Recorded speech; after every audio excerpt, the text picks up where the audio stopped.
अपनी मृत्यु से पहले रानी ने अपनी इकलौती बेटी के सिर पर एक फूलदान रख दिया ताकि उसकी अद्भुत सुंदरता छिप जाए। अगले ही दिन अप्रत्याशित रूप से रानी की मृत्यु हो गई। अपनी मां के निधन से स्तब्ध राजकुमारी का हृदय टूट गया। राजा ने उसके सिर से फूलदान हटाने का आदेश दिया। अजीब बात ये थी कि फूलदान राजकुमारी के सिर से चिपका हुआ लग रहा था और चाहे कितनी भी कोशिश की जाए वे उसे हटा नहीं पा रहे थे। कोई कुछ नहीं कर सकता था। राजा ने तब से राजकुमारी को केवल फूलदान अपने सिर पर रखने की अनुमति दी। 3 साल बीत गए और राजा ने एक नई रानी से विवाह किया। लेकिन ये रानी फूलदान राजकुमारी से घृणा करती थी, उसे एक विपत्ति मानती थी जो उसे खराब भोजन खाने के लिए मजबूर करती है। इसलिए जब राजा शिकार पर गया था तो उसने राजकुमारी को जंगल में छोड़ दिया। फूलदान के कारण उसकी दृष्टि धुंधली हो गई और राजकुमारी केवल लक्ष्यहीन भटक सकती थी। जिन लोगों ने राजकुमारी को सिर पर फूलदान रखे देखा, उन्होंने उसके साथ राक्षस जैसा व्यवहार किया और उसका भूत भगा दिया। पीछा करने पर बच्चों ने भी उस पर पत्थर फेंके। राजकुमारी फ्लावर पॉट को भीड़ से रोजाना तिरस्कार और गालियां सहनी पड़ती थी। दिल टूटा हुआ था और समझ नहीं पा रही थी कि उसकी माँ ने उसके साथ ऐसा व्यवहार क्यों किया। इसलिए उसने नदी में छलांग लगा दी ताकि वो अपनी पीड़ा भरी जिंदगी खत्म कर सके। हालांकि लकड़ी के बर्तन के प्रतिरोध ने उसे डूबने से बचा लिया। राजकुमारी पूरी रात धारा के साथ बहती रही। अगली सुबह एक धनी युवक वहाँ से गुजरा।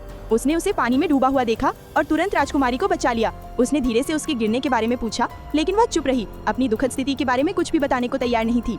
उसे अकेला और असहाय देखकर राजकुमारी ने कहा, अगर तुम्हारे पास जाने के लिए कोई जगह नहीं है तो तुम मेरे घर काम पर क्यों नहीं आती?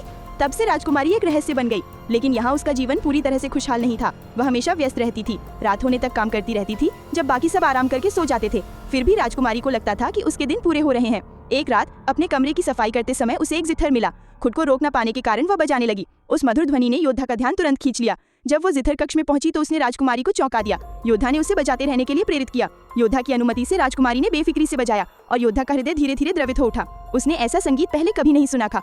ये किसी धनी परिवार की युवती होगी। योद्धा ने राजकुमारी से अपने जीवन के बारे में बताने के लिए कहा। राजकुमारी ने उसे एक दयालु व्यक्ति मानते हुए उसे अपने जीवन और अनुभवों के बारे में सब कुछ बताया।